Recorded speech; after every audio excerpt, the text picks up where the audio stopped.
Hello hi, welcome to माय शेतकरी चॅनलला स्वागत आहे तुम्हाला. मी आज चुलीवरचं देशी अंड्याचं कालवण कसं करायचं ते सांगतो का.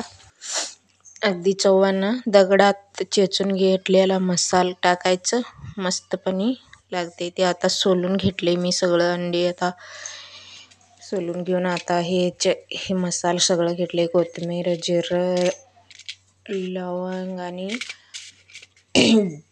पाल्याचं लसूण घेतलंय बघा. पाल्याचं लसूण चव होतं, हिरवं लसूण म्हणून. ते सगळं आता मी ह्याला घालण्यासाठी हे तयार करून घेतले. हे सगळं मी आता दगडात व्यवस्थित चेचून घेतो. मसाला सगळं दगडात चेचून घेतल्या तरच गोड होते, म्हणून मी व्यवस्थित सगळं मसाला दगडात चेचून घेतो. एवढं खोबरंसुद्धा घालतो, हे पण दगडाचं चेचून घेतो मी. दगडात चेचलेला मसाल्याचं कालवण खाऊन तर बघा तुम्ही, लई मस्त होते दगडात चेचलेलं कालवण. त्यामुळे मी सगळं मिक्सरला घालत नाही, सगळं मी दगडातच चेचून घेतो. दगडातलं मसाला घातलं तर कालवणच वेगळा. तुम्ही एकदा खाऊन बघा कसं लागते, म्हणून मला कमेंट करून सांगा. माझं चॅनल सबस्क्राईब करून घेऊन बघा आणि सगळं कसं आहे ते म्हणून कमेंट करून सांगा. ते खोबरं बारीक वणी सगळं दगडातच चेचून घेतो मी. मिक्सरला कधी पण घालत नाही मी. कशी पाय म्हणलं तर मिक्सरला घातलं तर त्याच्यातलं सगळं चव जाऊन सुटते.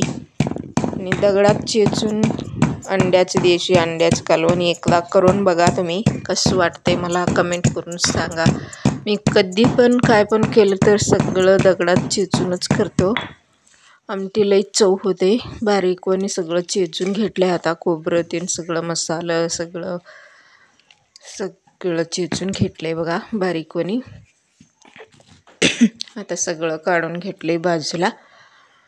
आता करून दाखवतो ते सगळं कसं करायचं म्हणून. चुलीवर बघा देशी अंडी आणि चुलीवर दगडातलं मसाल कसं वाटतंय तुम्हाला, मला कमेंट करून सांगा. तसंच माझं चॅनलला सपोर्ट करत असा.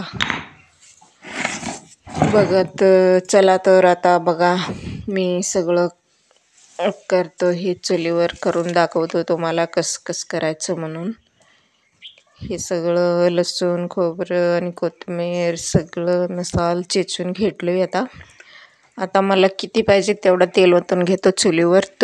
तुम्हाला किती पाहिजे तेवढं तेल तुम्ही ओतून घ्या. मी जरा कमीच वापरतो तेल काय आता बरोबर नाही, म्हणून मी सगळ्याला कमीच तेल वापरते. किती जास्त तेल टाकलं तर जास्त हे होत नाही. तेलात आता लसूण चेचून घेतलं, हे सगळं घालून घेते बघा. टाकून घेते, सगळं भाजून घेतो ते व्यवस्थित. तेलात आता लसूण भाजले आणि ते मसाला सगळं जिरं, लवंग आणि चक्की सगळं चेचून घेतलं होतं ते पण आता तेलातच टाकतो.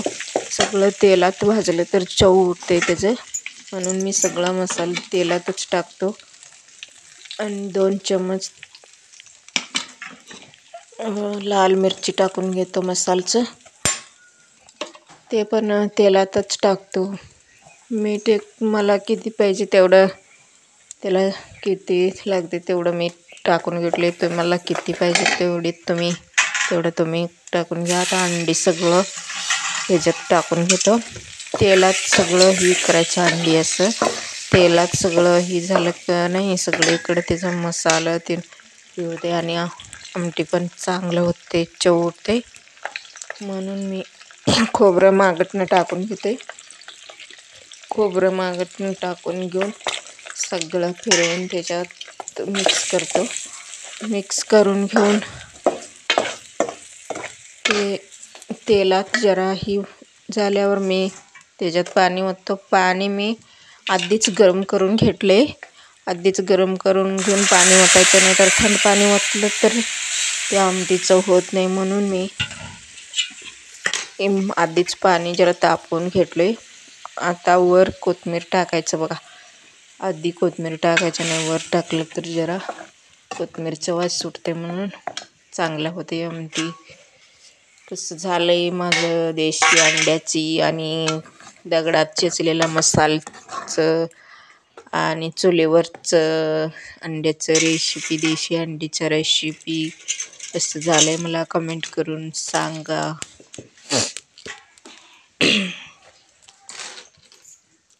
कधी पण केलं तर मी चुलीवर असंच अंड्याचं रेसिपी करते बघा. कसं वाटलं आहे मला कमेंट करून सांगा. थँक्यू.